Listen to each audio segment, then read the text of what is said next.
Hello বন্ধুরা, নতুন একটা ভিডিও নিয়ে তোমাদের সামনে চলে এসেছি। আজকে আমি রিয়াকশন ভিডিও তেমন গাড়ি স্ট্যান্ড করব।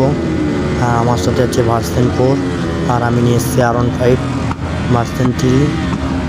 দুজনা সামনাসামনি গাড়ি রেখে একটা ছোট স্ট্যান্ড করব।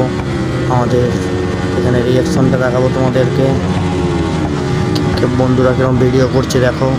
আর আমরা এখন এসেছি হিন্দুস্তানি ধাবাতে আজকে ব্লগকে নিয়ে তোমাদের সামনে নতুন ব্লগ। আজকে ওয়েদারটাও খুবই ভালো, আর আমার সাথে আমার বন্ধুদের খুবই একটা আনন্দ দিতে পারবো আমরা আশা করছি। আর এখানে দেখছো ভিডিও করার জন্য কত ভাইরা সাইডে দাঁড়িয়ে ভিডিও করছে আমাদের এই ভিডিওটা দেখে। আর আমার ইউটিউব চ্যানেলে সাবস্ক্রাইব অ্যান্ড লাইক করে দেবেন আর ফলো করবে আমার চ্যানেলটাকে। আর পরের ভিডিও দেখতে গেলে আমাদের চ্যানেলটাকে ফলো করতে থাকবে।